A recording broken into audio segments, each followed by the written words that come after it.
నమస్తే, welcome to ప్రజా ప్రతినిధి న్యూస్. దుబ్బాక మండలం పెద్దగుండవెల్లి గ్రామంలో శివరాత్రి సందర్భంగా 100 సంవత్సరాలు పైబడిన రాజన్న గంటలు శివాలయం పూజలు నిర్వహించడం జరిగింది. ఈ సందర్భంగా శివాలయం ఆలయంలో పరిరక్షణ సమితి బాధ్యులు నిమ్మ సంజీవారెడ్డి మాట్లాడుతూ అతి పురాతనంగా ఉన్న హిందువుల ఆలయాలు కాపాడుకోవాల్సిన బాధ్యత ప్రతి హిందువు పైన ఉందని అన్నారు. ఈ శివాలయం శిథిలావస్థకు చేరుకుందని, ఈ గుడి పునర్నిర్మాణం చేయాలని దాతలు ముందుకు రావాలని అన్నారు. ప్రజా ప్రతినిధులు అధికారులు స్పందించాలని తెలిపారు. ఈ కార్యక్రమంలో గ్రామ ఎంపీటీసీ రవి, ఆలయ పరిరక్షణ సమితి సభ్యులు బాయికాడి లక్ష్మణ్ రాము, విజయ్, నవీన్, రంజిత్, రేవంత్, రాజు, రాకేష్, ఆనంద్, గణేష్, బన్నీ, సన్నీ, అజయ్ తదితరులు పాల్గొన్నారు.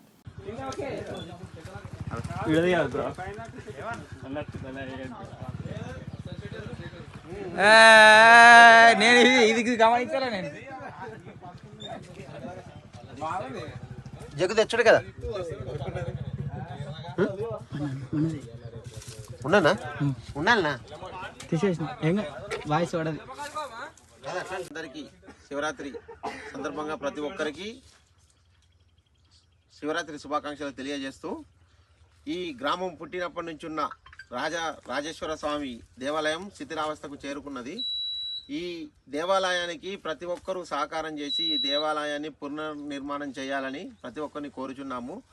ప్రతి ఒక్క ఐందవ భక్తుడు కూడా సహకారం చేస్తామని అందరూ ముందుకు వస్తున్నారు. ఎవరన్నా ఒక నలుగురు ముందుండి ఈ గుడిని పునర్నిర్మాణం చేయాలని ప్రతి ఒక్కరిని కోరుకుంటున్నాము. ప్రతి ఒక్కరూ దీనికి సహకారం చేయాలని ప్రతి ఒక్కరిని ప్రాధేయపడుతున్నాము.